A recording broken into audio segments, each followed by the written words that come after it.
now.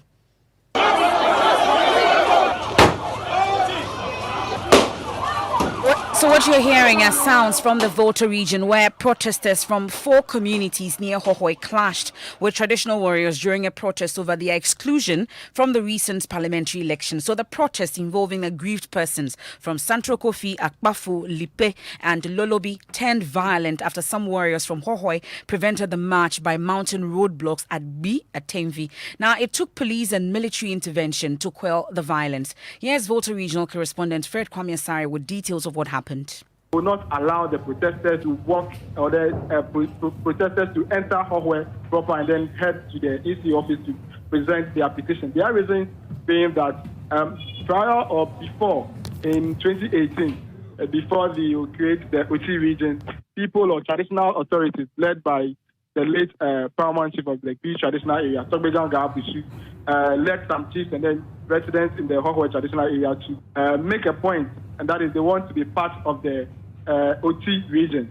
However, they were not allowed to speak that day, and then also the placards that the residents or the youth had that they were broken, and then it almost turned into a violent clash. So they had to leave the meeting without the meeting ending, and then they didn't give them platform to speak. So today, the youth and then the traditional authorities here in the Greek traditional area are saying that previously when they went there to make a point, they didn't allow them to make their point. So today, they would also not allow people from the Oti area, that is the Sandokofi, Akpafu, Ligbe, and Lolobi areas, to also use their land to protect their concerns. So they are blocking the road and then preventing them from embarking on this protest or peaceful demonstration here in Hohoi. They were arguing among themselves and then trying to resolve the issue. People started throwing stones. What I saw was a stone came from the protesters' angle, and then he hit one guy in the head. He was severely injured, so he had to be rushed to the hospital. So when the stones started coming in from the other side, people at this side also started throwing.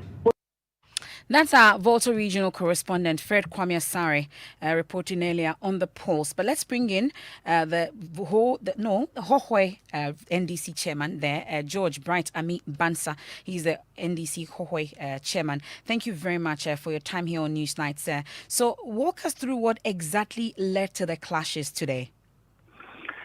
Thank you very much, Jennifer. Good evening to you and good evening to our listeners. In the first place, I want to correct some impressions that Volta regional correspondents or you yourself made some few minutes ago. The protest march or the demonstration was not done by the Oti or the Sal people. No. This is a demonstration being done by the NDC all across Ghana. And in the whole Volta region, it was done. Yesterday, it was in Sogankope area.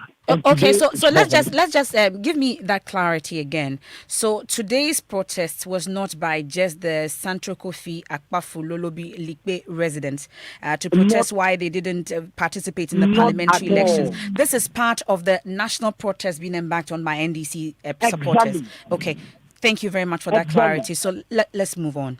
And those people that came there claiming to be the youth of B are not youth of B. They are hooligans. They are not youth of B. How so? How do you know that? Yes, because it is the MPP who organized them. And these are hooligans of John Tidamawu. I am saying you can establish.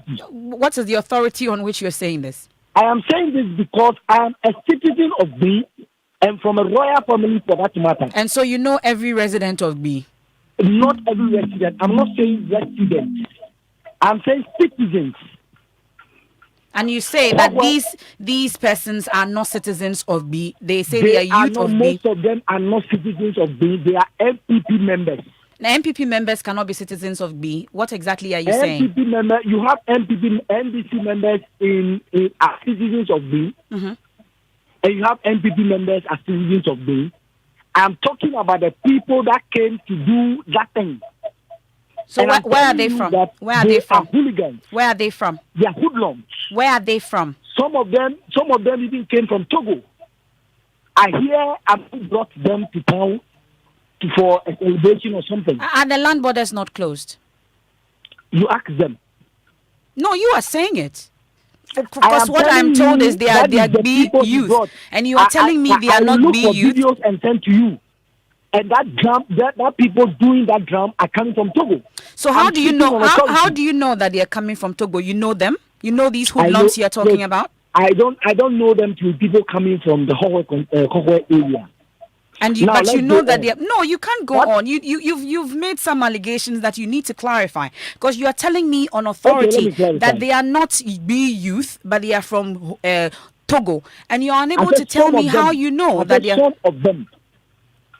I'm saying some of them. Mm-hmm. One, when a meeting came and they called a meeting and they were talking, and one of the top people of the NPP was leading them. He's called Ken Ayim.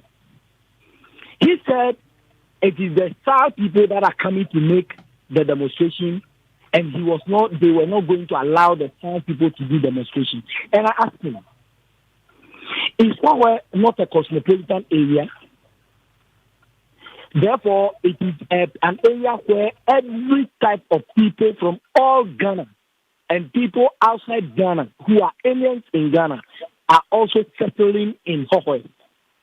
Number two, is NPP only made up of only Beans?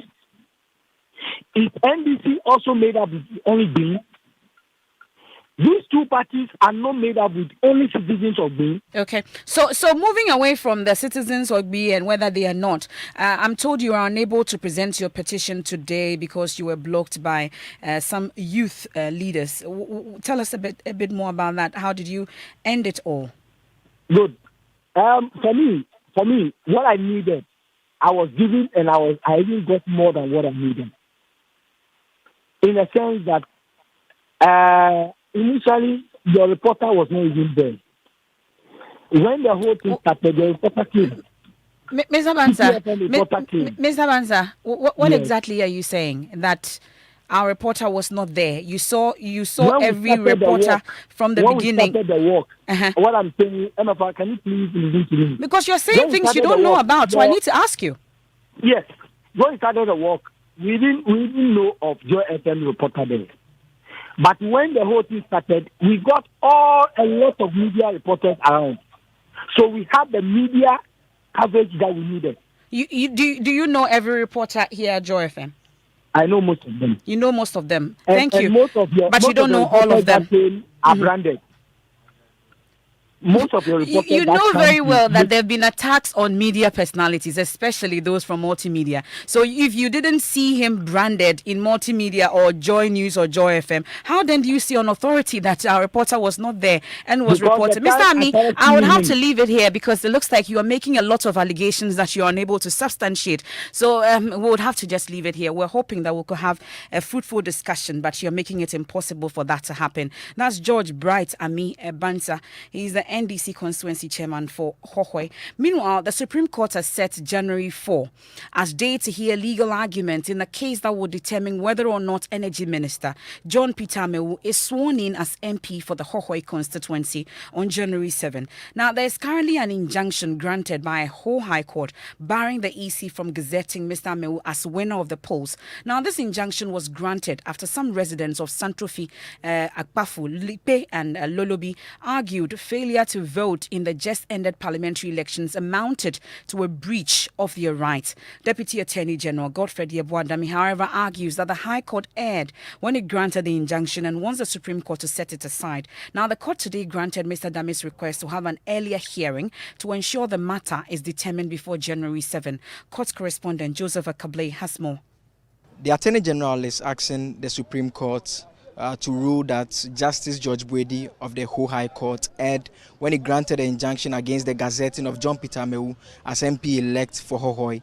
He argues that there was no such right that the court should have moved in to protect. That particular case ordinarily should have been heard on January 12, 2021, but the Attorney General's office has come to the Supreme Court with an application asking that the court hears the matter earlier than the January 12th date. And so that application was moved. Mr. Dami told the court that due to the urgency of the matter, because it affects representation of the Hohoe constituency, and also in effect having an impact on the composition of Parliament on January 7. It was important that the court hears and determines the matter before January 7, and so he urged the court to grant his request to have the matter heard earlier than usual. Lawyers for the residents of Asantrophe, Akpafo, Lolobi and Likpe are led by Mr. Chikata, who were not actually served in this particular matter. It was an ex parte motion which was not requiring that they should be present in court. Said they had heard about the case, and so they showed up in the court to be heard. Mr. Chikata told the court that whatever decision it takes as to when the matter should be heard will have impact on the rights of his residents and their response to that particular case, and so he wanted to be heard. And when the court eventually proposed the date of January 4 to hear the matter, Mr. Chikata had told the court that you'd have preferred it is heard earlier than usual, but the court said that due to the statutory holiday being on January 1, it took the view that they should come back on January 4 to have the matter heard, and their understanding is that to be determined before January 7. And so this is the situation with regards to the case relating to Asantrophe, Akpafo, Lolobi and Likpe residents who do not want Mr. Amewo gazetted as the MP-elect for the Hohoe constituency. Reporting for Joy News from the Supreme Court, my name is Joseph Akable. That's my colleague there. Now, let me take you to the Jubilee House. And they have, in the last 4 years, offered counsel to the president in the performance of his functions. And on the 6th of January 2021, their constitutional mandate will come to an end. Today at the Jubilee House, the 25-member Council of State presented their last report to the president, which includes suggestions to improve the governance of the nation. Receiving the report, President Akufo-Addo commended them for their commitment to duty and the quality of their council. And to congratulate you very much, not only on the quality of work that the Council has exhibited during these 4 years, but also to the fidelity with which you have carried out your duties and your oath as members of the Council of State. There's never been a moment that when I sought the advice, the views, the input of the Council of State, that I found any hesitation on your part or inability to assist. I'm extremely lucky as president. I don't know the other presidents how they estimated their relationships with the Council of State of their time, but I can say with full confidence that I've been very lucky in the way in which this Council of State has interacted with me and with the presidency of your country. And I'm therefore extremely grateful for the cooperation that the Council has given me. I think it'll be difficult to recount the occasions and the numerous occasions in which you have given me advice that appealed to my better nature and perhaps prevented more ill-considered action by virtue of your intervention. It's excellent that in this 7th Council of State, we have no less a personage than the retired Chief Justice. And as Mr. Chairman, you pointed out, it is the first time that that has happened since the Fourth Republic was inaugurated. So, Madam, I have no doubt that your contribution to the affairs of this Council has been weighty, as weighty as they were when you were on the bench, I have no doubt.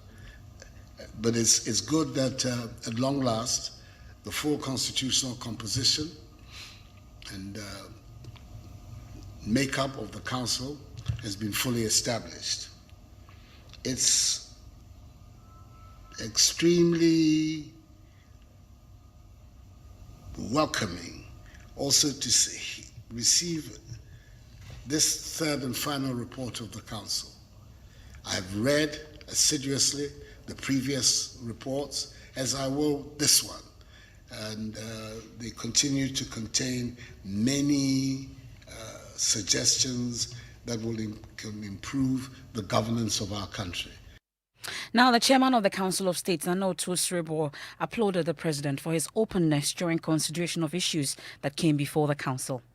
We, as a council, express our delight in the fact that you received the endorsement of the majority of Ghanaians to continue with your good works. We express our sincere and heartfelt wishes for the success of your next administration, which we believe will aim at consolidating the gains you have made in order to leave a lasting legacy. The 7th Council of State expresses its profound gratitude to you, Mr. President, for your listening ear over the past 4 years. We are grateful for your usual preparedness to meet with us, even at the shortest notice. That's the chairman of the Council of State, Nana Otuo Sribo, during their meeting with the president today. Now, I'm sure you are aware by now that the flag bearer of the opposition NDC, John Dramani Mahama, has filed a petition at the Supreme Court challenging the declaration of President Akufo-Addo as president-elect by the Electoral Commission. Amongst others, the former president is arguing the results declared by the EC chairperson is flawed and doesn't represent the will of the people. So let me take you through some of the reliefs that former President John Dramani Mahama is seeking as we prepare to hear him tonight at 8 p.m. So the first one is a number of reliefs. I'll go through them. This one says a declaration that Mrs. Jean Mensah, chairperson of First Respondent and the returning officer from the presidential elections held on 7 December 2020, was in breach of Article 63 of the 1992 Constitution in the declaration she made on 9 December 2020 in respect of the presidential election that was held on 7 December.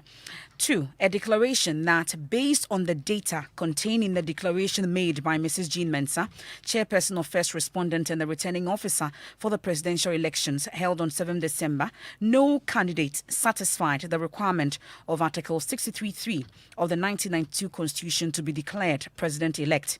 A declaration that the purported declaration made on 9 December 2020 of the result of the presidential election by Mrs. Jean Mensah held on 7 December is unconstitutional, null and void, and of no effect whatsoever. The D also says an order annulling the declaration of President-elect Instrument 2020 CI 135 dated 9 December 2020 issued under the hand of Jean Mensah. And also goes on to say that an order annulling the declaration of President-elect Instrument issued under the hand of Jean Mensah, chairperson and the returning officer for the presidential elections held 7 December 2020 and gazetted on the 10th of December 2020. They are also seeking an order of injunction restraining the second respondent from holding himself out as president-elect.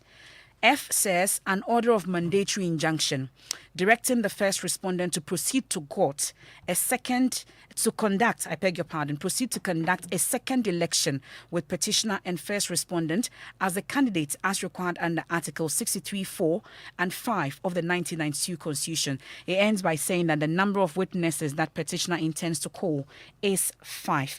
But at the Jubilee House today, the president says he's humbled by the renewal of his mandate by Ghanaians promising to work to meet the expectation of the people. I have been humbled by the renewal of my mandate to continue for a second and final term as President of the Republic by a decisive majority of the Ghanaian people. It imposes on me, I think as Mr. Chairman, you pointed out, Nana Chairman, you pointed out, some very, very serious and grave responsibilities. But on occasions like this, and when events like that occur, the best that you can say and do is to give off your very best, guided by Almighty God and the teachings of Holy Scripture, in my case as a Christian, is to do the best that you can. And that is the assurance that I want to give you and the people of Ghana, that I will continue to discharge my functions to the very best of my abilities. And I hope that in so doing, I will meet and fulfill the expectations of the Ghanaian people. I want to thank you very much for the output embodied in this final report, and to wish you all a happy and prosperous New Year.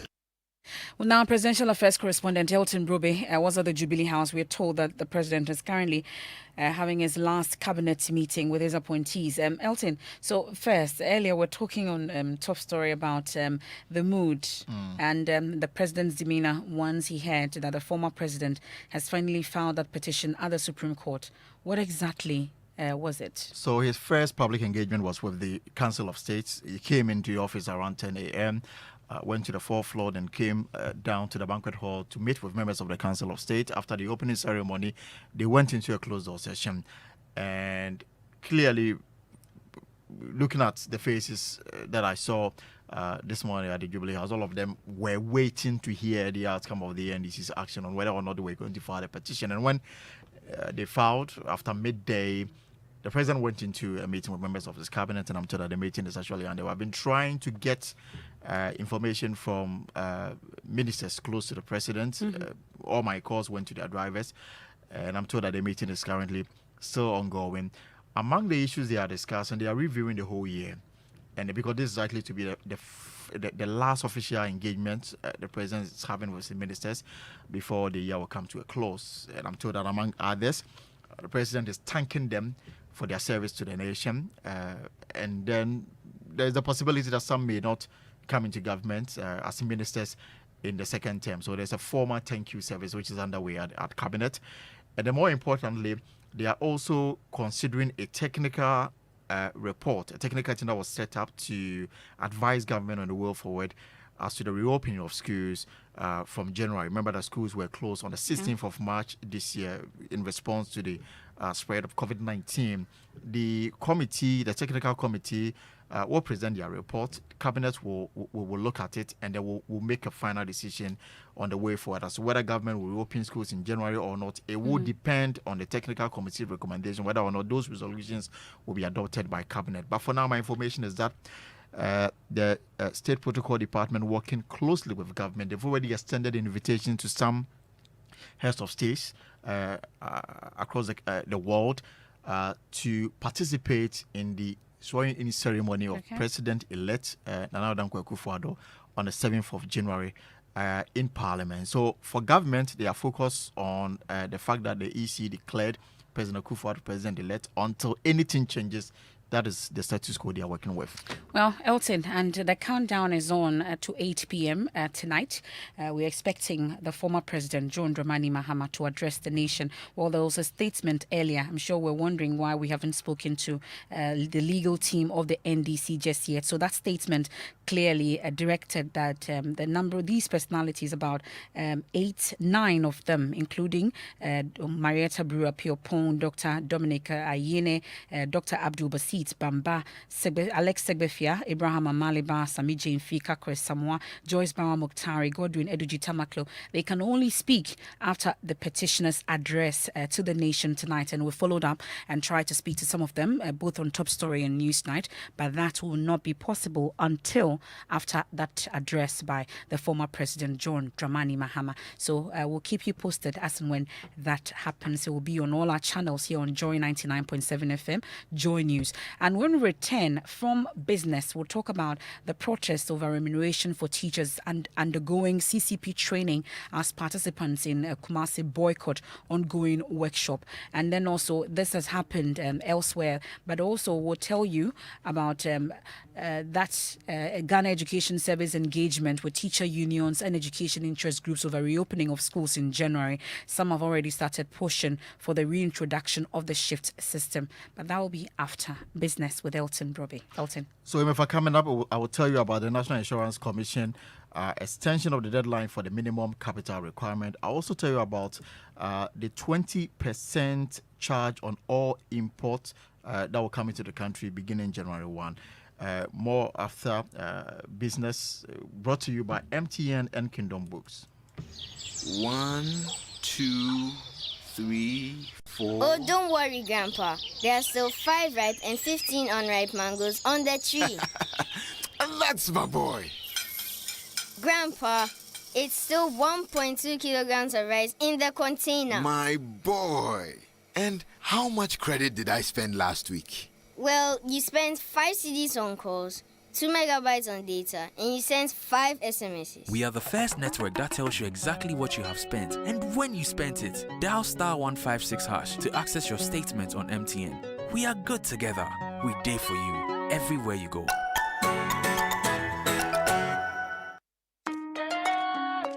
Son, we are so proud of you for setting up this hospital. I really love those hospital beds and waiting chairs. By the way, did you import them? No, Dad, I didn't. I actually got them from Kingdom Books and Stationery right here in Ghana. Wow. We also bought our office supplies, safes, executive desks and chairs from Kingdom, and they gave us expert advice on how to set up our office. Guys, that makes 3 of us. I also got our sofa and bedroom sets, plus our dining hall furniture for our new home from Kingdom. Wow, Mom, that makes 4 of us. I usually get my stationery items from Kingdom, and my teacher also mentioned that our classroom furniture was provided by Kingdom. So there you have it. Whenever you're thinking about setting up an office or acquiring furniture for your home, etc., Kingdom Books and Stationery should be your first point of call. With over 40 years experience in the industry, we stock and supply a wide variety of globally sourced office and home furniture, stationery and equipment. Visit our head office, Osu Akwaje, or our office near the Osu Stadium. We're also in Tema Community 1, opposite Olam SHF, Kumasi KNUST campus, UCC Cape Coast, and now at the Marina Mall, Airport City. Or call us 0302 764101, 764209, or 762792. Visit our website www.kingdomgh.com. We know it's important to create a productive and supportive working environment by investing in your employees' health. With a leading international track record, Apex Health Insurance is regulated and licensed by the National Health Insurance Authority to provide medical insurance services to institutional clients, families, and individuals. Apex Student Package and International Medical Solutions are all here to cushion you. Visit Apex Health Insurance Office at Zion House, Boundary Road, Shiashi, or call 0501 683 914 or 0232 000 015. In Kumasi, we are located opposite Prempeh College, Sofo Line, and in Takrady, Apex Health, your preferred health insurer. Welcome to Pad Ever Limited, home of quality furniture for your households and offices. Walk in for your bedroom set, dining set, living room sofa, center and coffee tables, plus your TV stands. For your office, we have executive desk, writing desk, conference tables, metal filing cabinets, fireproof safes, workstations, swivel chairs, executive economic visitors chairs, benches, office sofas, and reception counters. Locate Pad Ever Limited at Asylum Down Roundabout on the Kukuseko Street. Contact us on 0302 220347, 0244 367048, or 0244 533 153. Email us at padever2000@gmail.com or visit our website at www.padeverlimited.com. Pad Ever Limited, home of quality and durable furniture. Joy 99.7 FM, radio for the discerning listener. And you're welcome back to Business Information. Rich and Joy Business indicates that the National Insurance Commission is likely to extend the deadline for the minimum capital requirement for insurance firms to January 2022. The move has come about as a result of an industry discussion that transpired between the insurance firms and the regulator. The earlier deadline was set to take effect from June next year. The Commissioner of Insurance, Dr. Justice Yao, declined to confirm or deny the information on the proposed new date. He revealed in an interview with Joy Business that the extension will not affect the proposed capital involved. We need a strong insurance sector whereby claims are paid promptly. We need insurance companies that are well capitalized to actually undertake such risk. And that is why we have actually reviewed our minimum capital requirements, reviewed it from 15 million to 50 million. The idea is to make that sure that insurance companies actually have the financial strength, they have the capacity to retain a lot of business instead of repatriating our foreign exchange and putting so much stress on our CD. Talking about the recapitalization, we understand there are some calls to your office that the date should be extended due to COVID-19. Have you firmed up a new date for this, meeting the deadline? Yeah, we have. We will report. Actually, we are going to write to the industry today and give them an extension. So when should we expect the new date? It will come out today or tomorrow. Commissioner of Insurance, Dr. Justice Yao Ofori, the charge for clearing goods at the port will go up by 20% for all imported items that need certification from the Ghana Standards Authority. What this means is that if you are an importer, you will be paying more from the 1st of January on your goods for certification. There is more. in the following Business Desk report. In our part of the world, we are used to the shift system. And so if the current fees paid to the Ghana Standards Authority for registration and certification of all imported goods will go up by 20% from Friday, 1st of January. This is coming from the Ghana Standards Authority, which says the annual review of prices is to ensure clients are served in line with international best practices. This new directive will affect importers of all products. A letter signed by the Director General of the Ghana Standards Authority to the President of the Ghana Institute of Freight Forwarders reads, "We bring to the attention of your institution that effective January 1, the Ghana Standards Authority will start the implementation of its new fees and charges. Approval for the fees and charges was given by Parliament in August last year for the implementation in the year 2020. Its implementation was, however, delayed. To this end, the registration of importers per product group has increased by 20% for the annual payment. What this means is that shopping malls and supermarkets are now to register a fee of 20,000 cedis for their yearly product group. Cement products, bag cement and clinker will go for 5,000 cedis. The list goes on and on. Already, the Ghana Institute of Freight Forwarders has alerted of a possible hike in prices for traders who import these goods. And before we go, the Institute for Energy Policies and Research is warning the perennial power outage, popularly called DUMSO, could return if the Ghana Grid Company is not resourced to undertake major transmission repairs this year. According to the energy think tank, old transformers and substations will make the electricity network unreliable, causing low voltages, overloading and power outages. The country currently has over 4,000 megawatts of installed generation capacity, though actual availability really exceeds 2,400 megawatts. This is due to changing hydrological conditions, inadequate fuel supply, and dilapidated infrastructure. Kojo Poku is the Executive Director of the Institute for Energy Policy and Research. The next outages, which DUMSO Ghanaians call it, might not be necessary because of lack of generation. We could most of the times have the generation, but evacuating those generation might be a challenge. In regards to GRIDCO has been agitating for resources, indebtedness that is government supposed to pay. They have been basically crying for no money for some time now, and they are not able to even do the necessary maintenance that they are supposed to do. If nothing is done in the coming year to resource GRIDCO, you would have transmission lines, substations, basically overloading, causing low voltage and basically outages. So the next DUMSO that might come, like I said earlier, might not necessarily be because there is no generation, but it will be because that there is generation, but the transmission lines that are supposed to take the electricity from one point to the other would basically be overloaded, or the substations are weak because of old machinery that needs to be changed. And that was the Executive Director of the Institute for Energy Policies and Research. And then the business on Newsnight. Back to you, MFA. Thank you very much, Elton Broby. Now let's take some of your messages that you sent in via WhatsApp on 055 1111997. Also on Facebook. Now this one says, this one is coming from Cash Boy in Ho at Area 53. He adds, NDC heading to Supreme Court is a step in the right direction. We urge the Supreme Court judges to do the needful, not the cover-up we saw in the past. And Basha from Shire Hill says, please, I'm not clear whether the case is in court. Can you walk me through? So Basha, the former president, John Dramani Mahama, has filed that petition in the Supreme Court today, and in the coming days we'll start the process. So this time it will be 42 days. So yes, we are in court now, and we're hoping to hear from the other respondents. Basha, that's where we are. I hope I've been helpful. And Eche from Akashi says, should any chaos happen among the people of Hohoe and other environs, the EC should be blamed seriously. Tomla Mankraso says, now that JM has successfully filed his much expected petition at the Supreme Court, an opportunity opportunity has been given to the Supreme Court to help resuscitate our democracy that has been maimed by the EC and NPP government, he says.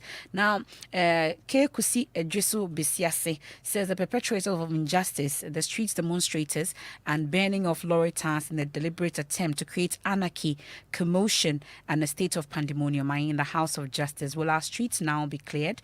No. From the statement that the NDC issued, they say that even though they are in court, the protests will continue. Now, Abdulaziz Nindo Katochi in Tema says it's interesting reading the reliefs NDC is seeking. John Mahama and his NDC claim they won election 2020 with 50.3%. Why seeking a rerun of an election they claim they won? Is this not inconsistencies? Abdulaziz, from what I'm seeing here, from the petition, at least I have a copy of it.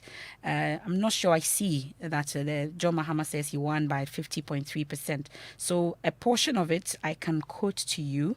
He says from the total valid votes cast of 13,434,574, petitioners' percentage would be 46.260% and not the 47.366% erroneously declared. So that's what it is, Abdulaziz. Now, Sami in Kumasi says, since 1992, no constituents were ever denied their right to participate in the general elections, but under the leadership of a human rights lawyer, the eligible voters of SAL have been denied their constitutional rights to have a representative in Parliament. God is watching, he says. And I have a final one from Eric Kwao in Aflao. He says, can His Excellency John Mahama survive in Supreme Court? Is it not better he accepts defeat and forget about this court issue? There's no way you can fight a losing battle, he says.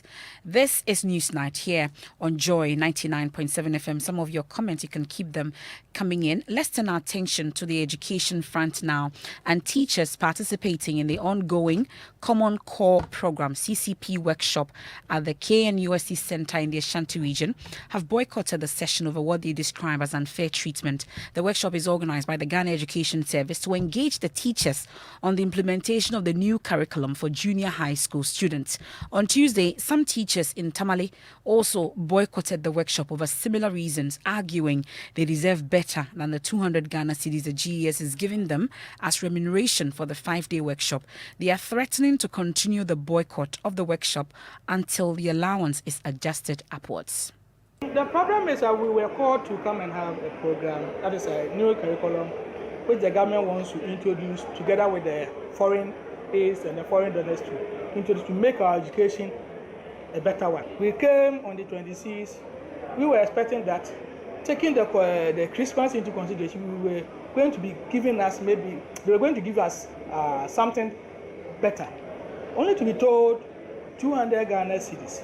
If you're moving from my area to this place, the lorry fare alone, this one can't pay. The kind of food they serve us, they didn't even talk to us. They didn't even consider us. Whether you are pepper free or this, they just prepare the food and bring it. For instance, I took some rice because it was full of Maggi. I had to run. I was running just like that yesterday. You run and you see black stains in your toilet. So, if for nothing at all, some of our colleagues came some months ago. They were giving survey and they said even when they went to back to their district to teach the teachers at the primary level, together, everything put together was I think 1,003. If they will not give us anything at all, they should have considered the COVID situation, the asthma situation, and then even top it up for us. As we speak now, go to where we sleep. There's nothing like COVID protocol. Where we sleep, nothing like COVID. Oh, look at all these risks. So we are appealing to them. If they have nothing meaningful for us, we will go. Or else after the program, we go and sit down or be sleeping in our rooms and nothing else.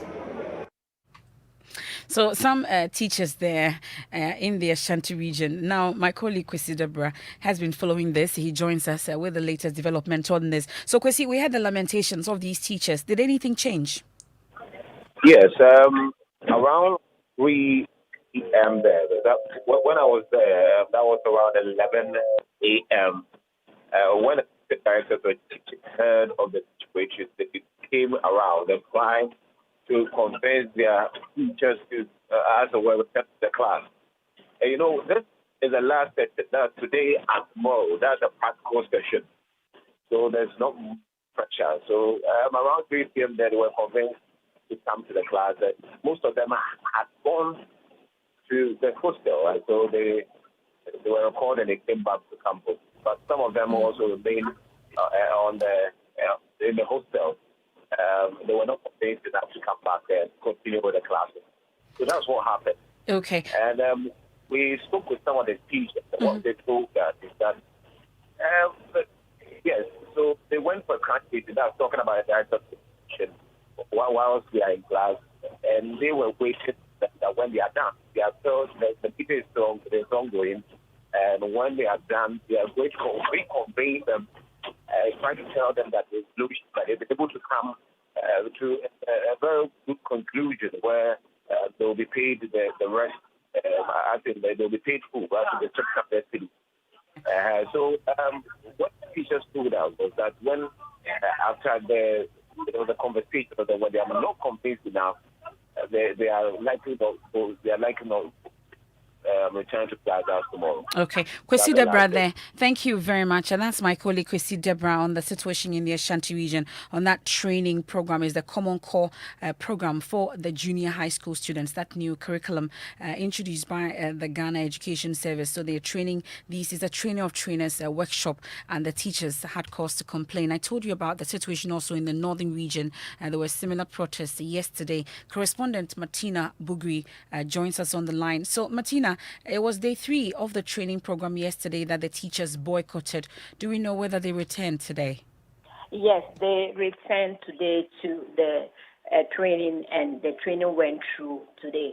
Now, what happened was that yesterday in the evening, the immediate part, the Northern Regional Director of the Ghana Education Service, Alhaji Mohammed Cambodia, was called into dialogue with them to try to reach a consensus, but that was not able to come on.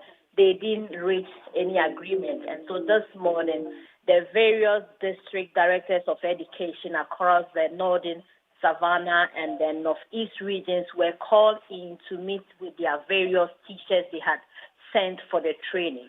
And so they dialogued with them, and they agreed that their issues will be resolved. Now, they wanted their money turned, the meals they were being given converted to cash.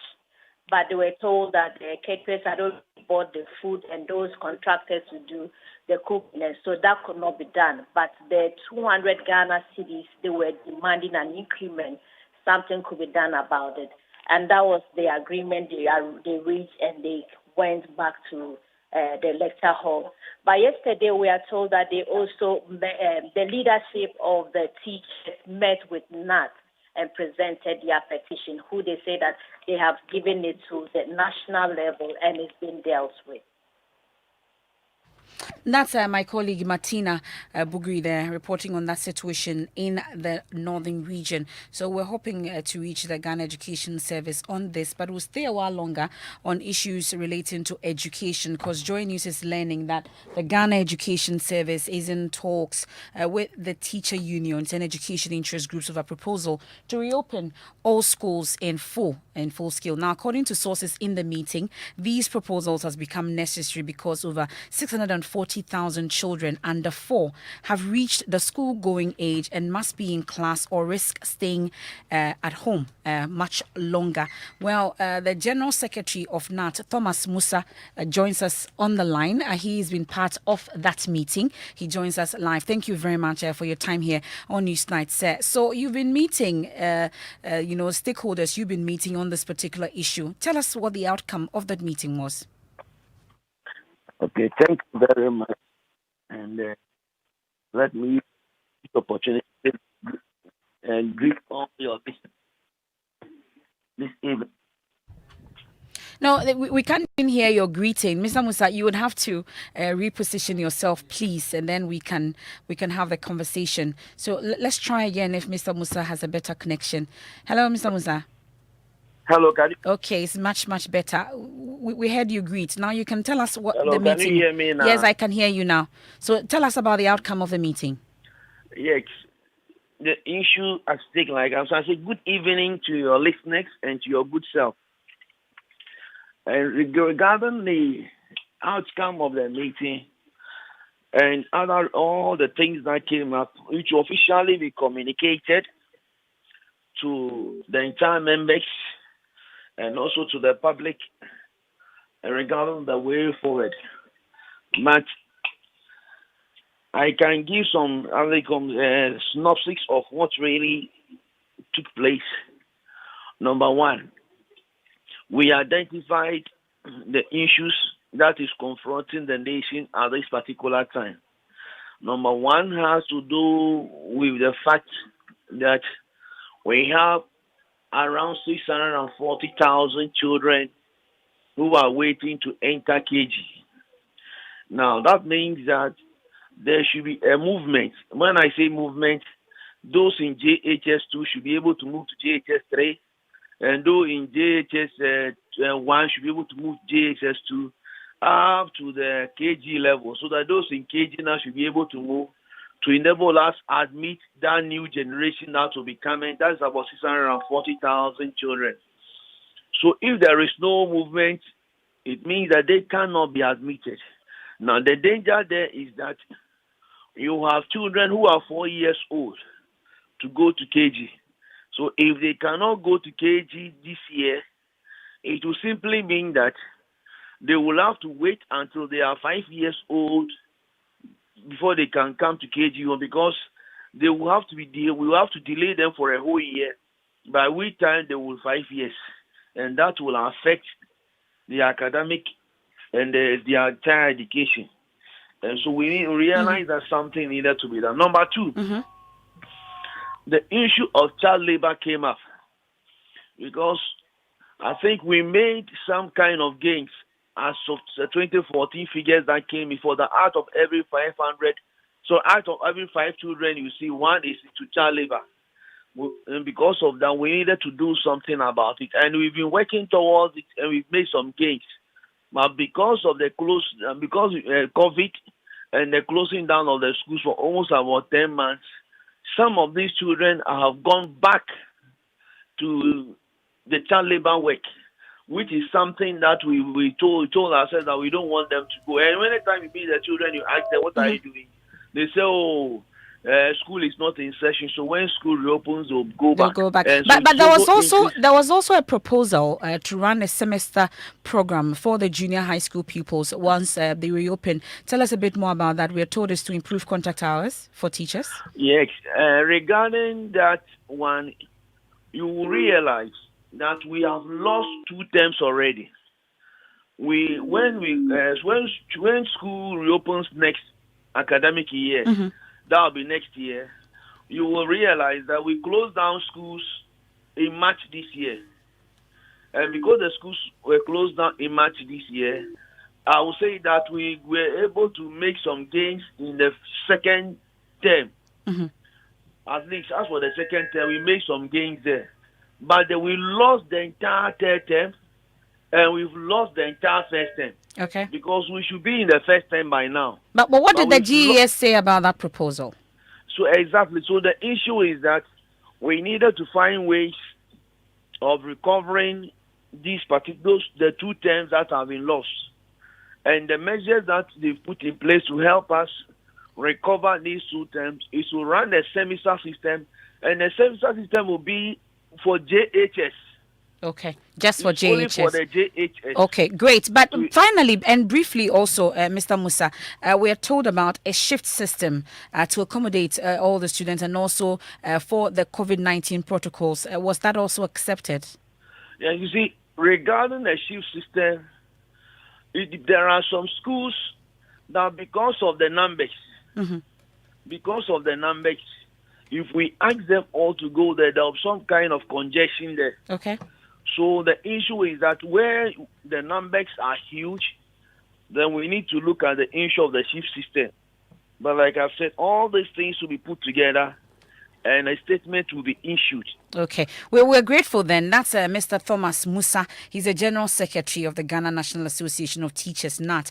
They've been meeting the Ghana Education Service. All the stakeholders have been meeting ahead of the reopening of schools, hopefully in January, as part of the COVID-19 protocols and all. They've been meeting on how that will be done. But let's do sports now. And Hans Mensando is in the studio. There was a great look, you say. Okay, we'll talk about it later. But what's in sports? Well, while the NDC and NPP go at it at the Supreme Court, there's a former Netherlands international who is eyeing the Black Stars job. George Watson, he played for Middlesbrough in the Premier League back in the day. He's under 23 coach of Aston Villa FC in England, and he's eyeing the Black Stars job if it becomes available in future. The 45-year-old, like I said, who is currently the manager of Aston Villa's under 23 side, has been linked to the Black Stars job for some time now, but Boateng is adamant he will only be available to take up the coaching job in the future if the position becomes vacant.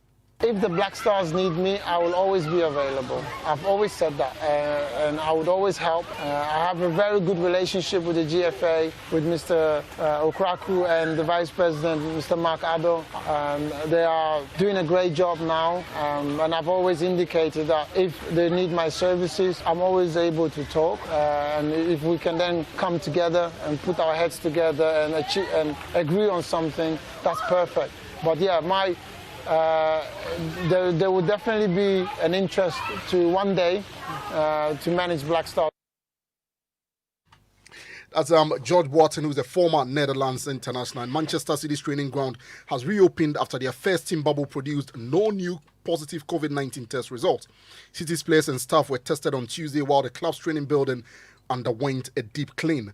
And the City's Premier League match at Everton on Monday was postponed 4 hours before kickoff because of an outbreak of COVID-19 at the club. That's your sports. Thank you very much, Hans. And its 25-year history, its audiences have been at the heart of every programming. Joy News and Joy FM shows have largely been audience-driven. But what about the shows that have created this followership for it? I bring you two reports on news analysis show Newsfile and then Drive Time on Joy. First, Matilda Gavi speaks to the people who cannot do without Newsfile. Welcome to Newsfile. You know this is your most authoritative news analysis platform. That's how for years you have opened your homes to us, dedicating your Saturday mornings to the Joy News brand.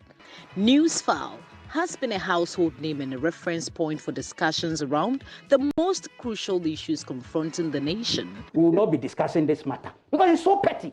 Okay. My position would have been the same if Nana Addo was the Auditor General and Dom Lebo was the president. Sometimes it gets heated. Assume that they're going to take 90% of equity.